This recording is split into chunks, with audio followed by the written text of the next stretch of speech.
200 సంవత్సరాల నుంచి కుందన రాజ్యాన్ని పాలిస్తున్న ఆరావళి తరగని అందం, పెరగని వయస్సు, చెరగని సొగసుతో చావకూడా లేకుండా చుట్టూ ఉన్న 9 రాజ్యాలను గుప్పిట్లో పెట్టుకుని అందర్నీ శాసిస్తోంది. మహారాణి ఆరావళి చావును ఎలా జయించిందో తెలుసుకోవాలనే క్రమంలో ఎందరో తమ ప్రాణాలు కూడా పోగొట్టుకున్నారు. తరాలు మారుతున్నా మహారాణి నిత్య యవ్వన రహస్యాన్ని ఏ తరంలోని వారు కూడా కనిపెట్టలేకపోయారు. ఆ రాజ్యంలో ఆరావళి చెప్పిందే ధర్మం, చేసిందే న్యాయం.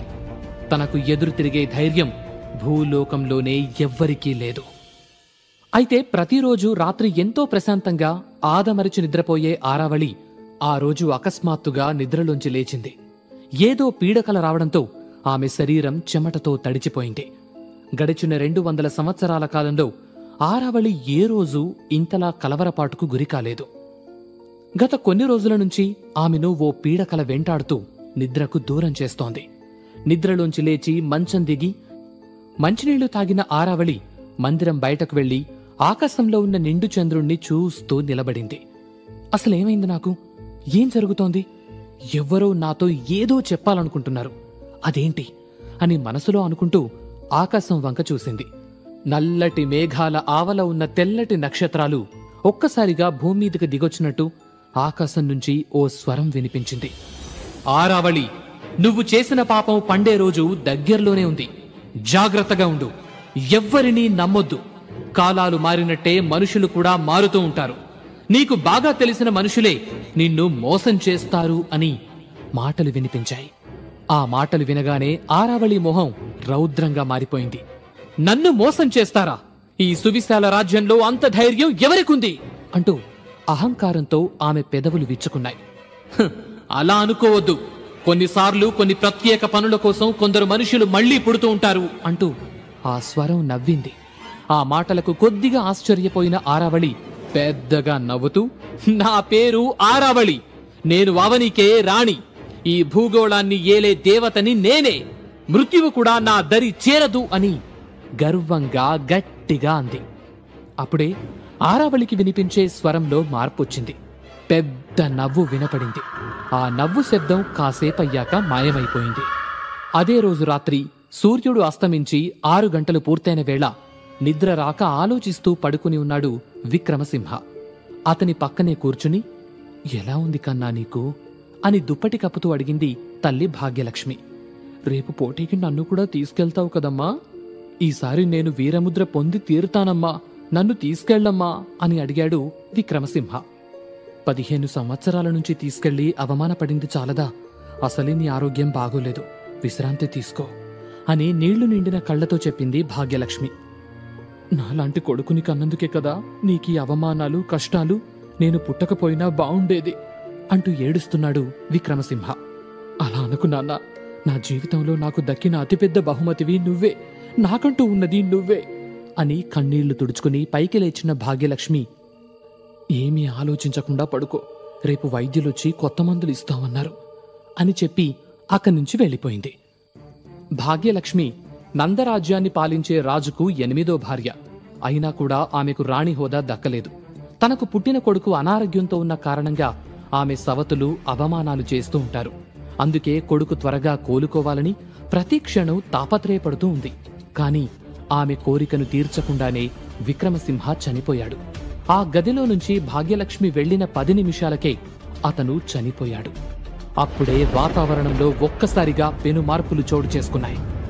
ఉరుములు మెరుపులతో ఆకాశం బద్దలవుతుందేమో అన్నట్టుగా ఉంది. దీపాలన్నీ ఆరిపోవడంతో అక్కడంతా చీకటిగా ఉంది. ఆ చీకటిలో మిణుకు మిణుకుమంటూ ఒక వెలుగు విక్రమసింహ గదిలోకొచ్చింది. సరాసరి విక్రమసింహ శరీరంలోకి ఆ వెలుగు చొచ్చుకుపోయింది. దాంతో అతడు కళ్ళు తెరిచాడు. అయితే అది అనారోగ్యవంతుడైన విక్రమసింహ కాదు. 200 సంవత్సరాల క్రితం ఒక దుర్మార్గురాలి కపట మోసంతో చనిపోయిన మేరు రాజ్య యువరాజు విక్రమ్ ఆత్మ అది. ఇప్పుడు అతను చేరుకున్న శరీరం పేరు కూడా విక్రమే కావడం అతనికి కలిసొచ్చింది. ఇదిలా ఉంటే ఆకాశవాణి హెచ్చరికను విన్న ఆరావళికి అనేక సందేహాలు కలిగాయి. ఆ సందేహాలతోనే మళ్లీ మందిరంలోకి వెళ్లి మంచం మీద పడుకుంది. కళ్ళు మూసుకుని నిద్రలోకి వెళుతుండగా 200 సంవత్సరాల క్రితం జరిగిన సంఘటన కళ్ల ముందు కనిపించింది. ఆరావళి, ఈ రోజు నువ్వు చాలా అందంగా ఉన్నావు. ఇంతందం నాది కాబోతున్నందుకు నాకు చాలా సంతోషంగా ఉంది అంటూ ఆరావళిని దగ్గరకు తీసుకుని ఆమె చెంప మీద ముద్దు పెట్టాడు మేరు రాజ్య యువరాజు విక్రమ్. వాళ్ళిద్దరూ ఉద్యానవనంలో సేద తీరుతున్నారు. ఆరావళి, విక్రమ్ ఇద్దరూ చిన్నప్పటినుంచి స్నేహితులు. ఆరావళి తండ్రి పుంగమిత్రుడు, విక్రమ్ తండ్రి అమోఘరుద్రుడు మంచి స్నేహితులు కావడంతో ఆరావళి, విక్రమ్ల మధ్య స్నేహం కుదిరింది. ఈ ఇద్దరూ అన్ని యుద్ధ విద్యలు నేర్చుకున్నారు. ప్రతి యుద్ధ విద్యలోనూ విక్రమ్తో పోటీ పడుతూ ఉండేది ఆరావళి. ఆ పోటీతత్వమే విక్రమ్కు బాగా నచ్చేది. ఇలా ఇద్దరి అభిప్రాయాలు ఒకటవడంతో వారి జీవితాలను ఒకటి చేయాలని వాళ్ల తండ్రులు అనుకున్నారు. ఆరావళి, విక్రమ్ల మధ్య ప్రేమ కుదిరింది. అందుకే విక్రమ్ ముద్దు పెట్టగానే అతని వైపు మొహం తిప్పిన ఆరావళి ఆకాశంలో చంద్రుణ్ణి చూస్తూ ఇంకా సమయం అవలేదు అని నిశ్చయించుకుని తను కూడా విక్రమ్ చెంప మీద ముద్దు పెట్టింది. దాంతో విక్రమ్లో కోరికలు రగిలాయి. అతని శరీరం వేడెక్కింది. ఆ వేడిని ఆరావళికి కూడా అందివ్వాలని ఆమె మీద కొరుగుతూ పెదవులను అందుకోబోయాడు. అప్పుడామె అతనికి దూరం జరుగుతూ కావాలంటే పట్టుకో అన్నట్టుగా ఇంకా దూరం దూరం జరుగుతోంది. అలా ఇద్దరూ ఒకరి మీద ఒకరు వాలిపోయారు. అతడికి ఆమె పెదవులు దొరికేశాయి. ఆ పెదవుల తడి తగిలి ఆరావళికి మత్తెక్కుతోంది. అప్పుడే ఆకాశంలో ఒక మెరుపు మెరిసింది. అప్పటిదాకా దానికోసమే ఎదురుచూస్తున్న ఆరావళి అదే సమయం అనుకుని తన చేతుల్లో ఉన్న కత్తిని తీసి విక్రమ్ వీపు మీద గట్టిగా పొడిచింది. అంతే, అమ్మా అంటూ ఆరావళి మీద నుంచి పక్కకు పడిపోయాడు. చేతిలో కత్తితో, కళ్లల్లో కసితో, మొహం మీద నవ్వుతో, విజయ గర్వంతో ఊగిపోతున్న ఆరావళిని చూసి విక్రమ్ ఆశ్చర్యపోయాడు. ఆరావళి తననెందుకు చంపేస్తోందో అర్థం కాక ఆశ్చర్యపోతుండగా మరో పోటును కడుపులో దించింది ఆరావళి. అంతే, అతడి శరీరం నేల మీద పడిపోయి ఆత్మ గాల్లో కలిసిపోయింది. అతడు చనిపోయాడు. 200 సంవత్సరాల క్రితం తన ప్రియుడు విక్రమ్ని మోసం చేసి దొంగ దెబ్బ తీసి ప్రాణాలు తీయడంతో ఆమె విజయ ప్రస్థానం మొదలైంది. ఆ విజయ పరంపర ఈ రోజు వరకు నిర్విఘ్నంగా సాగిపోతోంది. పెరగని వయస్సు, తరగని అందంతో, ఎన్నో కుయుక్తులతో చుట్టూ ఉన్న 9 రాజ్యాలను గెలుచుకున్న ఆరావళి వాటిని సామంత రాజ్యాలుగా కుందన రాజ్యాన్ని పాలిస్తూ ఉంది. ఏళ్లు గడుస్తున్న కొద్దీ ఆమె చుట్టూ ఉన్నవారు వయసైపోవడంతో ఒక్కొక్కరుగా మరణిస్తూ ఉన్నారు. చూస్తూ ఉండగానే 200 సంవత్సరాలు గడిచిపోయాయి. కాలం గడిచే కొద్దీ ఆమె శక్తి పెరుగుతూ ఉంది కానీ తగ్గలేదు. ఆమె జోలికి వెళ్లాలన్నా కూడా భయమేసి పక్క రాజ్యాల రాజులు ఆమెకు సామంత రాజులుగా ఉండిపోయారు. తన గత చరిత్ర ఎంత ధైర్యమిచ్చినా కూడా ఆకాశంలోంచి ఈ రోజొచ్చిన మాటలు ఆమెలో అలజడిని రేపుతున్నాయి. ఆ ఆలోచనల మధ్యే ఆరావళి నిద్రలోకి జారుకుంది. అయితే ఆరావళి చేతిలో చనిపోయిన విక్రమ్కు ఒక అనుమానం మిగిలిపోయింది. తనను ఆరావళి ఎందుకు చంపిందనేది విక్రమ్కు అర్థం కాలేదు. అది తెలుసుకోవడం కోసమే ఇప్పుడు 200 సంవత్సరాల తరువాత నందరాజ్యంలోని భాగ్యలక్ష్మి కొడుకైన విక్రమసింహ శరీరంలోకి ప్రవేశించాడు. కొడుకు చనిపోయాడని, కొడుకు శరీరంలోకి వేరే వ్యక్తి ఆత్మ చేరిందని తెలియని భాగ్యలక్ష్మి కొడుకు భవిష్యత్తు గురించి గదిలో కూర్చుని బాధపడుతోంది. భాగ్యలక్ష్మి నందరాజ్యానికి రాజైన వీరేంద్రకు 8వ భార్య. అతనికి భార్యగా రావడం ఇష్టం లేకపోయినా గత్యంతరం లేక పెళ్లి చేసుకుంది. పెళ్లి చేసుకున్న కొన్ని రోజులు ప్రేమగా చూసుకున్న వీరేంద్ర రోజులు గడిచే కొద్దీ మారిపోయాడు. ఆమె కన్నా ముందు వచ్చిన రాణులు భాగ్యలక్ష్మికి, రాజుగారికి మధ్య మనస్పర్ధలు తీసుకొచ్చి వారిద్దరి మధ్య దూరం పెరిగేలా చేశారు. పైగా పెళ్లైన 3 సంవత్సరాల వరకు పిల్లలు కూడా పుట్టకపోవడంతో ఇంకా చులకనైంది. ఇలా తన గతం గురించి భాగ్యలక్ష్మి ఆలోచిస్తూ ఉండగా అప్పుడే ఆ గదిలోకొచ్చిన చెలికత్తె, రాణిగారు, విక్రమసింహ రేపు వీరముద్ర కోసం పోటీ పడతాడా అని అడిగింది. పోటీ పడాలనే అనుకుంటున్నాడు అని చాలా నెమ్మదిగా ఆ చెలికత్తె వైపు చూడకుండా చెప్పింది భాగ్యలక్ష్మి. కానీ రాణిగారు, ఇప్పుడు విక్రమసింహ ఆరోగ్యం అస్సలు బాగోలేదు. రోజురోజుకి అతని ఆరోగ్యం క్షీణిస్తూ వస్తోంది. ఇలాంటి సమయంలో ఆ పోటీకి వెళ్లటం మంచిది కాదేమో అని అంది చెలికత్తె. నేను అదే చెబుతున్నాను ప్రమీల, కాని విక్రమ్ వినిపించుకోవట్లేదు. రేపేం జరుగుతుందో ఏంటో అంటూ బాధపడుతుండగా విక్రమసింహ ఉన్న గది నుంచి ఇత్తడి పాత్ర కింద పడ్డ శబ్దం వినిపించింది. దాంతో భాగ్యలక్ష్మి, చెలికత్తె ఇద్దరూ కంగారుగా పరిగెత్తుకుంటూ వెళ్లారు. వాళ్లు వెళ్లేసరికి మంచం మీద ఊపిరి భారంగా తీసుకుంటూ కాళ్ళు చేతులు కొట్టుకుంటూ ఎగిరెగిరి పడుతున్నాడు విక్రమసింహ. వెంటనే విక్రమసింహ దగ్గరికి వెళ్లి అతన్ని గట్టిగా పట్టుకుంది భాగ్యలక్ష్మి. చెలికత్తె విక్రమసింహ కాళ్లు పట్టుకుంది. ఆరావళి ఆరావళి అంటూ విక్రమసింహ కలవరిస్తూ ఉన్నాడు. ఆ పేరు వినగానే ఇద్దరూ దిగ్భ్రాంతికి గురయ్యారు. ఏ రాజ్యంలో అయినా ఆమెను దేవి, దేవత, మహారాణి అని పిలవడమే తప్ప పేరు పెట్టి ఎవ్వరూ పిలవరు. అంత సాహసం ఎవరూ చెయ్యరు. అలాంటిది విక్రమసింహ అలా పిలవడంతో ఇద్దరూ ఒకరి మొహాలు ఒకరు చూసుకున్నారు. వెళ్ళి వైద్యుని పిలుచుకురమ్మంటారా అని అడిగింది చెలికత్తె. వద్దు, కాసేపు చూద్దాం అంటూ విక్రమసింహ నుదుటి మీద చెయ్యి పెట్టి సముదాయిస్తూ ఉంది భాగ్యలక్ష్మి. ఆమె చేతి స్పర్శ తగలగానే అతడు కాస్త కుదుటపడ్డాడు. ఆరావళిని కలవరిస్తూనే మళ్లీ నిద్రలోకి జారుకున్నాడు.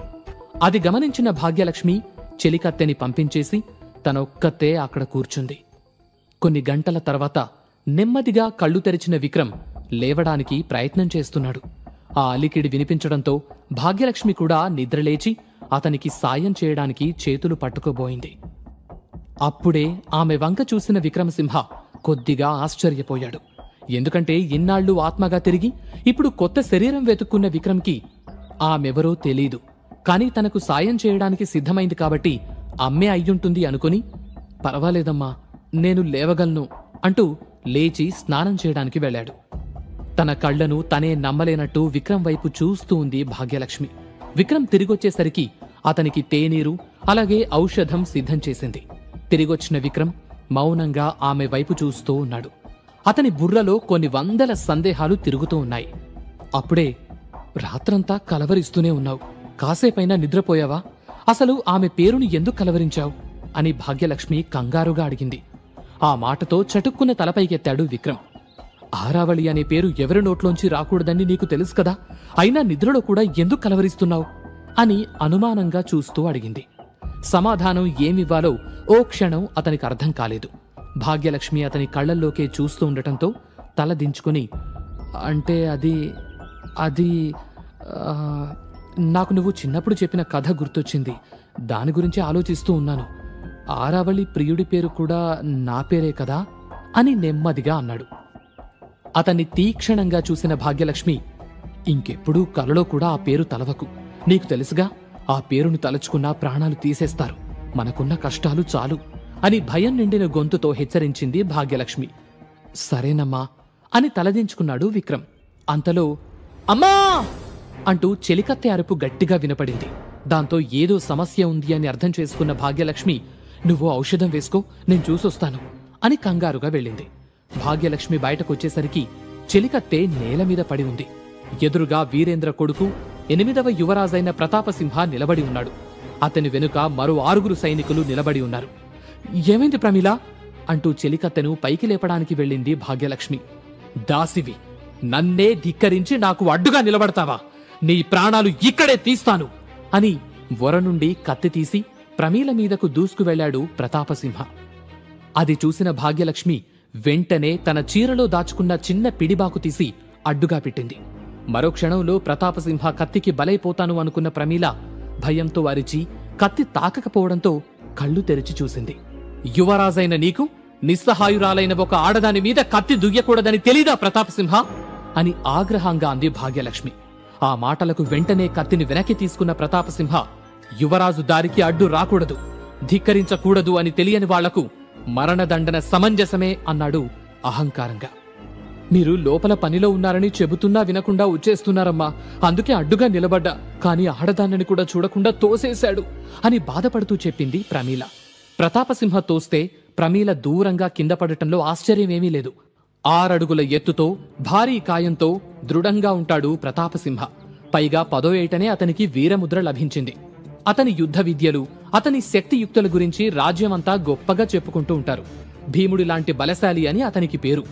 ప్రమీల మాటలు ప్రతాపసింహకు ఇంకా కోపం తెప్పించాయి. కోపంగా మళ్లీ ప్రమీల మీదకు వెళ్లబోయాడు. కాని అతన్ని అడ్డుకున్న భాగ్యలక్ష్మి, ఇది నా అంతఃపురం, ఇక్కడ శిక్షించే అధికారం, ఆజ్ఞాపించే అధికారం నాకే ఉంది అంటూ ప్రమీలను పైకి లేపుతుండగా, అది నిన్నటి వరకు, ఈ రోజు ఉదయం నుండి ఇది మా అంతఃపురం, మిమ్మల్ని అంతఃపురం ఖాళీ చేయమని మొదటి రాణిగారి ఆజ్ఞ అంటూ రాజముద్రతో ఉన్న లేఖను భాగ్యలక్ష్మికి అందించాడు ప్రతాపసింహ. అది అందుకున్న భాగ్యలక్ష్మి మొత్తం చదివి ముఖం మార్చుకుంది. సరే, మాకు 2 రోజులు సమయం ఇవ్వండి, మేము వెళ్ళిపోతాం అంది. అంతకుమించి ఏం చెప్పాలో ఆమెకు తెలియలేదు. దానికి అవకాశమే లేదు, వెంటనే ఈ అంతఃపురాన్ని ఖాళీ చేయాల్సిందే అని కాస్త కటువుగా అన్నాడు ప్రతాపసింహ. అతని మాట తీరుకి కోపం వచ్చినా నిస్సహాయ స్థితిలో ఏం చెయ్యాలో అర్థం కాక, ప్రతాప్, ఒక్కసారి ఆలోచించు, ఇప్పటికిప్పుడు ఖాళీ చేయాలంటే ఎలా ఉంటుంది అని ఇంకా ఏదో చెప్పబోతుండగా, వాళ్లను మనం బ్రతిమిలాడాల్సిన అవసరం లేదమ్మా అన్న విక్రమ్ మాటలు వెనక నుండి వినపడ్డాయి. ఒక్కసారిగా అందరి చూపులు అతని వైపు మళ్లాయి. గుమ్మంలో నిల్చుని తలుపును ఆసరాగా చేసుకుని నిలబడి ఉన్నాడు విక్రమ్. అతని కళ్ళు నిప్పు కణికల్లా ఎర్రగా ఉన్నాయి. అయ్యో విక్రమ్, నువ్వెందుకొచ్చావు? వెళ్ళి విశ్రాంతి తీసుకో, నేను చూసుకుంటాను కదా అంటూ కంగారుగా అతని దగ్గరకు పరిగెత్తుకుంటూ వెళ్ళింది భాగ్యలక్ష్మి. విక్రమసింహను చూసిన ప్రతాపసింహ, ఓహో, నా తమ్ముడు గారు ఇంకా బ్రతికే ఉన్నారా? పైగా లేచి నిలబడుతున్నారు. ఓహ్, ఆరిపోయే దీపానికి వెలుగెక్కువ కదా అని వెటకారంగా నవ్వాడు. అతనికి తోడుగా అతని వెనక వచ్చిన సైనికులు కూడా నవ్వారు. ప్రతాప్ అని కోపంతో గట్టిగా అరిచింది భాగ్యలక్ష్మి. ఆ అరుపు వినేసరికి నవ్వాపి కోపంగా చూశాడు ప్రతాపసింహ. పనికిరాని ఒక కొడుకును కని మా రాజవంశం పరువు తీసిన నీకు అంత పొగరు పనికిరాదు. మీకు ఈ రాజప్రాసాదంలో స్థానమే లేదు. మీ స్థానం ఇక బానిసల స్థలంలోనే. పొండి ముందికన్నుంచి అని అరిచాడు ప్రతాపసింహ. అతని మాటలు అంతఃపురం అంతా మారుమోగాయి. అతని మాటలకు కోపం, ఆవేశం, ఉద్రేకం తన్నుకొచ్చినా విక్రమసింహ పరిస్థితి తలుచుకుని భాగ్యలక్ష్మి మౌనంగా ఉండిపోయింది. అయితే విక్రమ్కు మాత్రం పట్టరాని కోపం వచ్చింది. ఆ క్షణమే కత్తి తీసి ప్రతాపసింహ తల నరికెయ్యాలి అనిపించి అడుగు ముందుకు వేశాడు. కాని అతని శరీరం సహకరించక ముందుకి తూలి పడిపోయాడు. అతనలా పడిపోవడం చూసి ప్రతాపసింహ, అతని సైనికులు పగలబడి నవ్వుతున్నారు. భాగ్యలక్ష్మి వచ్చి పైకి లేపుతుంటే వద్దు అని తనకు తానుగా పైకి లేచి నిలబడ్డ విక్రమసింహ, చూడు ప్రతాపసింహ, ఈ నవ్వులు, ఈ అవమానం అన్నీ గుర్తుపెట్టుకో. ఈసారి వీరముద్రను నేను సంపాదిస్తున్నా. అవమానపడిన చోటే గౌరవం పొందుతాను అని కోపంగా అన్నాడు విక్రమ్. అతని మాటలకు, అతని నమ్మకానికి భాగ్యలక్ష్మే కాదు, మిగిలిన వారు కూడా ఆశ్చర్యపోతూ అతని వైపు చూస్తూ ఉన్నారు. రాజప్రాసాదం ఖాళీ చెయ్యాలని ప్రతాపసింహ చెప్పడంతో అతన్ని నరికేయాలి అనుకుని పైకి లేచి కింద పడిపోతాడు విక్రమసింహ. దాంతో అక్కడున్న అందరూ నవ్వుతారు. ఆ అవమానాన్ని చూడలేక విక్రమసింహను తీసుకుని అక్కడ్నుంచి వెళ్లిపోతుంది భాగ్యలక్ష్మి. తామున్న ప్రదేశాన్ని ఖాళీ చేసి చెలికత్తెల కోసం ఏర్పాటు చేసిన భవనంలోకి వెళ్ళింది భాగ్యలక్ష్మి. అలాంటి ప్రదేశంలో ఉండటానికి ఒక రాణి, యువరాజు రావటం అందరిలో పెద్ద చర్చకు దారితీసింది. ఈ యువరాజులు చేసే దారుణాలు ఇంకెన్ని రోజులు భరిస్తారమ్మా? ఎందుకు మౌనంగా ఉంటున్నారింకా అని ఉండబట్టలేక అడిగింది ప్రమీల. ఏం చేయమంటావు? నీకు తెలియని విషయాలు కొత్తగా ఏమైనా ఉన్నాయా? పరిస్థితులు మనకు అనుకూలంగా లేనప్పుడు మనం ఒక అడుగు వెనక్కి వేయడంలో తప్పేం లేదు ప్రమీల అని అంది భాగ్యలక్ష్మి. మీరు కూడా ఈ రాజ్యానికి రాణే, అదెందుకు మర్చిపోతున్నారు అని మళ్లీ అడిగింది ప్రమీల. ఇప్పుడు నాకు ఆ హోదాలు ముఖ్యం కాదు, నా కొడుక్కి తల్లిగా ఉండి వాడి బాగోగులు చూడ్డం ముఖ్యం అని ఒక పక్కగా ఉన్న చెక్క మంచం మీద దుప్పటి వేసింది భాగ్యలక్ష్మి. మీరిలా తలవంచుతూ ఉండబట్టే వారి ఆటలు సాగుతున్నాయి అని బాధపడుతూ ప్రమీల అనగానే, తలెత్తుకునే రోజు వస్తుంది. ఆ రోజు నేను తల వంచటానికి కారణమైన ప్రతి ఒక్కరికి సమాధానమిస్తాను అని కాస్త గట్టిగా అంది భాగ్యలక్ష్మి. ఇకపోతే విక్రమసింహ శరీరం ఇంకా చాలా బలహీనంగా ఉంది. తల్లికి సహాయం చెయ్యాలని ఉన్నా కూడా చెయ్యలేక నిస్సహాయంగా ఒక పక్కన కూర్చుని చూస్తూ ఉన్నాడు. ఆ ఇంట్లో ఒక చెక్క మంచం తప్ప మరేమీ లేకపోవడంతో ప్రమీలకు బాధగా అనిపించింది. దాంతో ఇక్కడుండమనడమే తప్పంటే కనీస అవసరాలకు ఏమీ ఏర్పాట్లు చేయకపోవడమేంటమ్మా? మీరన్నా అడగాలి కదా అని అంది. మనవున్నాయి కదా, ఒక్కొక్కటి నెమ్మదిగా తీసుకొద్దాం అని భాగ్యలక్ష్మి నెమ్మదిగా అనగానే, సరే, నేను ఎవరినైనా సహాయానికి పిలిచి అవన్నీ తీసుకొస్తాను, అలాగే ఆహారం ఏర్పాటు చేస్తాను అని భారంగా అక్కడ్నుంచి కదిలింది ప్రమీల. దూరంగా కూర్చుని ఏదో ఆలోచనలో ఉన్నాడు విక్రమసింహ. అతన్ని చూసిన భాగ్యలక్ష్మి, నువ్వు ఇవేవీ ఆలోచించక నాన్నా, కాస్త విశ్రాంతి తీసుకో, వైద్యుడొస్తారు అని చెప్పి అతనికి నీళ్లందించింది. నాకిప్పుడు పర్వాలేదమ్మా, బానే ఉన్నాను అని విక్రమసింహ అనగానే బయట నుండి డప్పుల శబ్దం వినిపించింది. మరికొద్ది క్షణాల్లో పోటీ మొదలవబోతోంది అనేదానికి గుర్తుగా డప్పులు కొడుతున్నారు. అది విన్న విక్రమసింహ, అమ్మా, పోటీకి నేను వెళ్తాను అంటూ మెల్లగా ముందుకు కదలాడు. ఆ మాటలకు ఆశ్చర్యపోయిన భాగ్యలక్ష్మి విక్రమసింహ దగ్గరకు వెళ్లి, నా మాట విను నాన్నా, వెళ్లి అవమానపడ్డం అవసరమంటావా? వద్దు అని అంది. లేదమ్మా, ఖచ్చితంగా నేను వెళ్లి తీరాల్సిందే. ఈసారి నాకు దక్కాల్సింది ఖచ్చితంగా దక్కాలి అని నమ్మకంగా అన్నాడు. గత జన్మలో విక్రమ్కి అతి ముఖ్యమైన వీరముద్ర పుట్టుకతోనే వచ్చింది. అప్పుడు అది చూసి అందరూ ఆశ్చర్యపోయారు. విక్రమ్ తల్లి గర్భంలో ఉన్నప్పుడు పోటీలను చూడ్డానికి వెళ్లిన అతని తల్లి గర్భాన్ని దివ్యమైన వెలుగొకటి తాకింది. ఆ సమయంలో ఆమెలో ఏ మార్పు లేకపోయినా పుట్టిన బిడ్డకు ఆ గుర్తు ఉండటం చూసి ఆ రోజు ఆ దివ్య వెలుగు తల్లిని తాకింది కడుపులో బిడ్డ కోసమే అని అనుకున్నారు. దానికి తగ్గట్టు విక్రమ్ కూడా చిన్నతనం నుండే గురువులను కూడా ఆశ్చర్యపరిచేలా అన్ని విద్యల్లో ఆరితేరాడు. అతన్ని నేరుగా గెలవగలిగే వీరుడు ఆ సమయంలో ఈ భూలోకంలోనే లేడని అనుకునేవారు. ఇప్పుడు కూడా అతనికి ఒక్కటే నమ్మకం, శరీరాన్ని అదుపులోకి తెచ్చుకుంటే మళ్లీ పాత నైపుణ్యం తిరిగొస్తుంది అని. పైగా పోటీకి వెళితే ఈ జన్మలో తనున్న ఈ శరీరానికి కూడా ఏదో ఒక గుర్తొస్తుందని, దానివల్ల తన తల్లి సంతోషపడుతుంది, 10 మంది ముందు ఆమెకు గౌరవంగా ఉంటుంది అనిపించింది. అందుకే పట్టుబట్టాడు. భాగ్యలక్ష్మి ఏమనుకుందో ఏమో కాని, సరే వెళ్దాం, కాసేపు విశ్రాంతి తీసుకో, ఈలోపు నేను కావలసినవి సిద్ధం చేస్తాను అని చెప్పింది. కళ్ళు మూసుకుని ఆలోచిస్తూ ఉన్నాడు విక్రమ్. వెళ్తే నిజంగా వీరముద్రొస్తుందా? ఒకవేళ ఈ శరీరానికి ఆ అర్హత లేదని రాకపోతే ఎలా? తల్లిపడే బాధను చూడగలనా అనుకుంటూ ఉన్నాడు. మరోపక్క పోటీ కార్యక్రమాలకు సన్నాహాలు చాలా భారీగా జరుగుతున్నాయి. ఆరావళి అధీనంలో ఉన్న రాజ్యాల నుంచే కాక చాలా రాజ్యాల నుంచి కూడా ప్రజలు వస్తూ ఉన్నారు. అప్పటికే ఆరావళి అక్కడికి చేరుకోవడంతో అందరూ చాలా జాగ్రత్తగా ఏర్పాట్లు పరిశీలిస్తూ ఉన్నారు. చాలా మంది తల్లిదండ్రులు తమ పిల్లలకు ఆ వీరముద్ర వస్తుందా రాదా అనే సందేహంతో ఉన్నారు. మరోపక్క ఆరావళి అంతరంగిక సైన్యం ఆ ప్రదేశాన్ని పూర్తిగా తమ అధీనంలోకి తీసుకుని వచ్చిన ప్రతి ఒక్కరిని డేగ కళ్లతో పరిశీలిస్తూ ఉంది. మరికొద్దిసేపట్లో పోటీ ప్రారంభమవుతుందనగా నందరాజ్య మహారాణి కళావతితో మాట్లాడుతూ ఉంది ఆరావళి. మీ రాజుగారి ఆరోగ్య పరిస్థితి ఎలా ఉంది అని అడిగింది ఆరావళి. బానే ఉన్నారు, కోలుకుంటున్నారు, కాసేపట్లో వస్తారు అని కళావతి చెప్పగానే, మీ రాజ్యంలో ఈ మధ్య కొన్ని అనుకోని పరిస్థితులు ఎదురవుతున్నాయని విన్నాను అని అనుమానంగా అడిగింది ఆరావళి. విషయం తెలిసే కావాలని అడిగిందని అర్థం చేసుకున్న కళావతి, నిజమే, కొంతమంది ఎదురు తిరగడానికి ఆలోచనలు చేస్తున్నారు, వారికి బయట నుంచి సహాయం అందుతుందని తెలిసింది, అందుకే వారి కథ అక్కడితో ముగించేశాను అని చెప్పింది కళావతి. తప్పు చేశావు కళావతి అని కాస్త కోపంగా అంది ఆరావళి. ఆ కాస్త కోపానికే భయపడ్డ ఆ కళావతి, క్షమించాలి, మీకు ముందే చెప్పుండాల్సింది, కాని ఇంత చిన్న విషయానికి మీ సమయం ఎందుకు వృధా చేయటం అనిపించింది అని భయంగా అంది. విషయం చిన్నదా పెద్దదా అని కాదు, బొరియ నుండి తోక కనబడింది కదా అని వెంటనే తోక కత్తిరించకూడదు, కన్నేసుంచి తల ఎక్కడుందో వెతికి పట్టుకుని అప్పుడు తల కూడా తీసేయాలి అని కళ్ళు పెద్దవి చేస్తూ అంది. కళావతికి ఏం మాట్లాడాలో అర్థం కాలేదు. అలాగే, ఇకపైన మీరు చెప్పిందే అనుసరిస్తాను అని తల వంచుకుని చెప్పింది.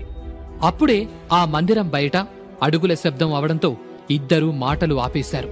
అక్కడికొచ్చిన ప్రతాపసింహ తల వంచి ఇద్దరికీ అభివాదం చేసి, మీరు రావడానికి అక్కడ అన్నీ సిద్ధమయ్యాయి రాణిగారు అని అన్నాడు. ప్రతాపసింహ తలవంచి కూడా తనని చూడ్డానికి దొంగచూపులు చూస్తున్నాడని గమనించిన ఆరావళి, ప్రతాప్, తలెత్తి నన్ను చూడొచ్చు అంటూ నవ్వింది. ఆమె మాటలు వినేసరికి తడబడ్డ ప్రతాపసింహ, క్షమించండి మహారాణి అని తల దించుకునే చెప్పాడు. అతన్నలా చూసిన ఆరావళి రాణివైపు తిరిగి, మీ చెల్లెలి కొడుకు కదా అని అడిగింది. అవును మహారాణి, చాలా బలశాలి, ఒక్క పిడిగుద్దుతో ఏనుగునైనా కూల్చగలడు, పైగా బుద్ధిశాలి, ఈ రాజ్యానికి కాబోయే సేనాధిపతి అంటూ నవ్వింది. సేనాధిపతి అని వినగానే అతని పిడికెళ్లు బిగుసుకున్నాయి. అది గమనించింది ఆరావళి. చూద్దాం, అతని అర్హతకి ఏది దక్కాలో అదే దక్కుతుంది అని ప్రతాపసింహను చూస్తూ చిన్న నవ్వు నవ్వింది. ఆ తర్వాత ఆరావళిని సాదరంగా వేడుక దగ్గరకు తీసుకెళ్లారు. ఇదిలా ఉంటే గదిలో కళ్ళు మూసుకుని కూర్చున్న విక్రమ్ మెల్లగా నిద్రలోకి జారుకున్నాడు. అతని కళ్ల ముందు అగ్ని కీలలు కనబడుతున్నాయి. ఆ అగ్ని గోళంలోని ఇనుప చువ్వలకు తనను కట్టిపడేశారు. అతని ఎదురుగా ఆరావళి నిల్చుని ఉంది. ఆమెను చూసి, ఆరావళి అని పెద్ద కేక వేశాడు.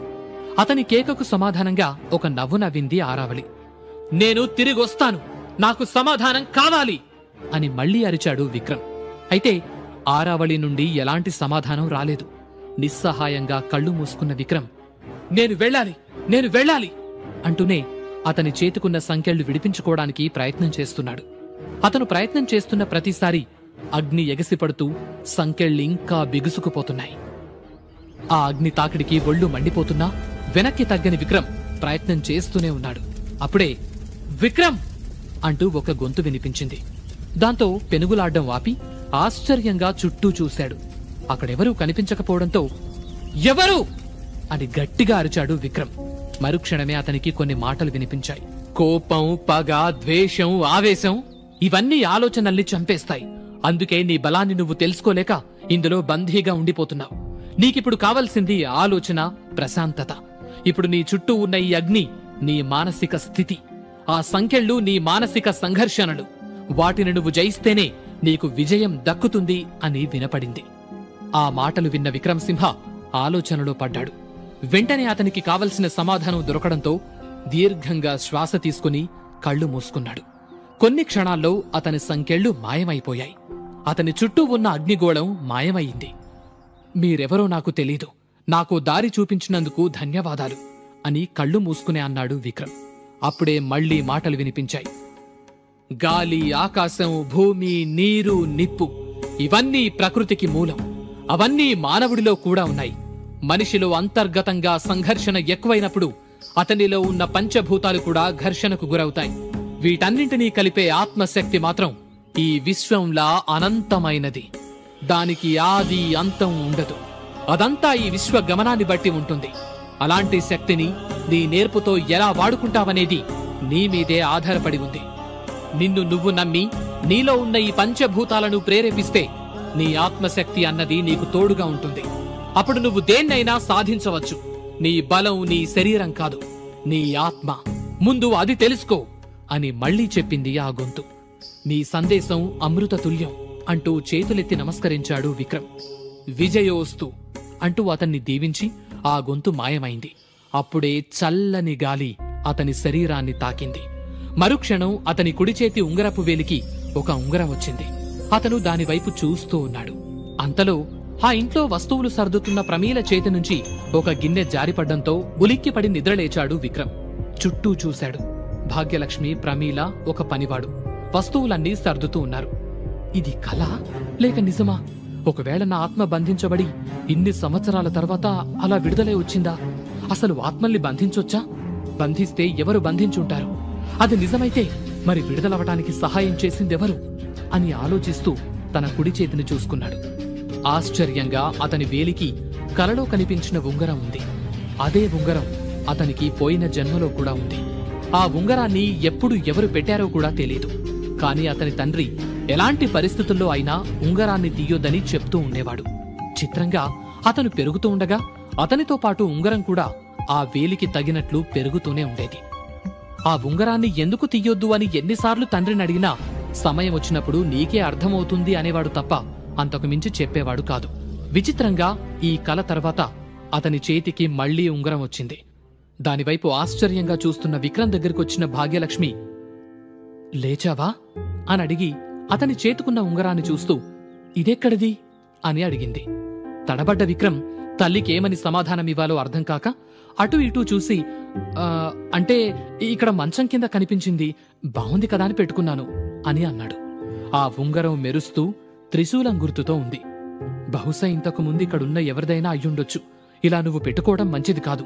ఇలా ఇవ్వు, ఎవరిదో కనుక్కుని తిరిగి ఇచ్చేద్దాం అని చెప్తూ భాగ్యలక్ష్మి చేయి చాపగానే వద్దు, ఇది ఇక నాదే అని వెంటనే అన్నాడు విక్రమ్. ఆశ్చర్యంగా అతని వైపు చూసిన భాగ్యలక్ష్మి ఏదో మాట్లాడాలి అనుకుంది. కాని విక్రమ్ అడ్డుకుని, నాకిది నచ్చిందమ్మా, కావాలంటే ఇలాంటిదే ఇంకొకటి చేసిద్దాం అని అన్నాడు. కొడుకు అడిగింది కాదనలేక సరే అన్న భాగ్యలక్ష్మి, పోటీకి వెళ్తాం, సిద్ధంగా ఉండు అని చెప్పింది. పోటీ ప్రాంగణానికి చేరుకున్న ఆరావళి వీరభద్రుడి పూజ ముగించి బయటకొచ్చి ప్రజలకు అభివాదం చేసింది. అందరూ హర్షధ్వానాలతో ఆమెకు జేజేలు కొట్టారు. ఆ తర్వాత సరాసరి అగ్నిగుండం ముందుకు వెళ్లి అగ్నికి నమస్కరించింది. ఆమె నమస్కరించిన మరుక్షణం అందులోని అగ్ని కీలలు ఆకాశాన్నంటేలాగా ఎగసిపడ్డాయి. తనకు తెలియకుండానే అడుగులు వెనక్కి వేసింది ఆరావళి. ఆమె వెనక్కి జరుగుతున్న కొద్దీ అగ్నికీలలు ఆమెకు మరింత దగ్గరగా వస్తూ ఉన్నాయి. ఏం జరుగుతోందో తెలియక అందరూ ఆశ్చర్యపోతూ చూస్తూ ఉన్నారు. ఆ అగ్నిగుండంలోని అగ్ని ఎప్పటినుంచో వెలుగుతుందని ఎవరికీ తెలీదు. పూర్వం ఎప్పుడో ఒక పశువుల కాపరి ఈ దట్టమైన అడవిలో పశువులు తప్పిపోయాయని వెతుకుతూ వస్తే అతనికి ఒక అగ్నిగోళం కనబడిందట. అడవిలో ఆరిపోకుండా ఎటువంటి ఆసరా లేకుండా ఉన్న ఆ అగ్నిగోళం వైపు ఆశ్చర్యంగా చూస్తూ ఉండిపోయాడట. అతనలా బొమ్మలాగా నిలబడి చూస్తున్న సమయంలో అతనికి కొన్ని మాటలు వినిపించాయి. ఓ మనిషి, గుట్టల లోపల వీరభద్రుడు ఎదురు చూస్తున్నాడు, అతన్ని చేరి సేవించుకో అని వినిపించిన ఆ మాటలకు ఇదంతా దైవలీల అనుకుని నమస్కరించి వెనక్కి వెళ్లి తమ సమూహంలోని 9 మందిని వెంటబెట్టుకుని వచ్చి ఆ గుట్టను తవ్వి చూశాడట. 10 అడుగుల లోతున వీరభద్రుడి విగ్రహం బయటపడితే పక్కనే ఉన్న నీటితో అభిషేకించి పూజ చేసి ఆ అగ్నిగోళం ముందు ఆ 9 మంది ఒకేసారి 9 బలులిచ్చారట. ఆ క్షణం ఆ అగ్ని ఎగిసిపడ్డం ఆగిపోయి ప్రశాంతంగా దీపంలా వెలుగుతూ ఉందట. ఆ క్షణమే వారి చేతి మీద ఒక్కొక్కరికి ఒక్కో గుర్తు వచ్చిందట. అవేంటో ఎందుకొచ్చాయో వారికి అర్థం కాకపోవడంతో ఆ అగ్ని నుండి కొన్ని మాటలు వినిపించాయి. భయపడకండి, ఇవి మీ అర్హతను బట్టి, మీలోని అంతర్గత శక్తిని బట్టి మీకివ్వబడ్డ దివ్య శక్తులు. ఇకపైన ఈ శక్తులకు ఈ భూలోకంలో మీరే అధిపతులు. ప్రతి సంవత్సరం ఈ రోజు ఇలాగే స్వామిని సేవించిన వారికి ఇవి ఇవ్వబడతాయి. వచ్చిన గుర్తులను బట్టి వారు తమ విభాగంలో శిక్షణ పొంది వీరులుగా రూపొందాలి. వారే లోక రక్షకులుగా పేరు పొందుతారు అని వినిపించాయి. అది విని భక్తితో నమస్కరించి అక్కడ్నుంచి వాళ్లు వెళ్లిపోయారు. అది అక్కడి వారు చెప్పుకునే కథ. అలాంటి అగ్నిగోళం నుండి ఇలా అగ్ని ఎగిసిపడ్డంతో ఇదేదో అపశకునంలాగా ఉందని అందరూ మాట్లాడుకుంటూ ఉన్నారు. ప్రజలను నిరాశకు గురిచేయటం ఇష్టం లేని ఆరావళి యథావిధిగా ఏమీ జరగనట్టు వెళ్లి బలిచ్చి ఇక పోటీ మొదలు పెట్టండన్నట్టు సైగ చేసి వెళ్లి తన స్థానంలో కూర్చుంది. కలలో కలవరపాటు. ఇప్పుడు అగ్ని ఆకాశానికి ఎగిసి తనని తాకాలని ప్రయత్నం చేయటం దేనికి సంకేతం అని ఆలోచిస్తూనే అక్కడ జరిగేదంతా గమనిస్తూ ఉంది ఆరావళి. ఆ ఆలయంలో అప్పటికే కొంతమంది వీరభద్రుడి ముందున్న అగ్నిగుండం చుట్టూ ప్రదక్షిణ చేసి తాము తీసుకొచ్చినవి బలివ్వడానికి సిద్ధంగా ఉన్నారు. ఆరావళి సైగ చేయడంతో బలివ్వడం మొదలుపెట్టారు. అలా ఒక్కొక్కరు వస్తూ పోటీకి అంతా సిద్ధమవుతున్న వేళ అక్కడికి భాగ్యలక్ష్మి, విక్రమసింహ ఇద్దరూ వచ్చారు. వాళ్లను చూసి ఆరావళి ఆశ్చర్యపోయింది. ఆమె మనస్సులో కాలం 200 ఏళ్లు వెనక్కి వెళ్ళింది. రాజకుమారి విక్రమసింహాన్ని ఎందుకు చంపింది? ఈ ప్రశ్నకి సమాధానం తెలుసుకోవడానికి వెంటనే పాకెట్ FM డౌన్లోడ్ చేసి వినండి జగదేక వీరుడు.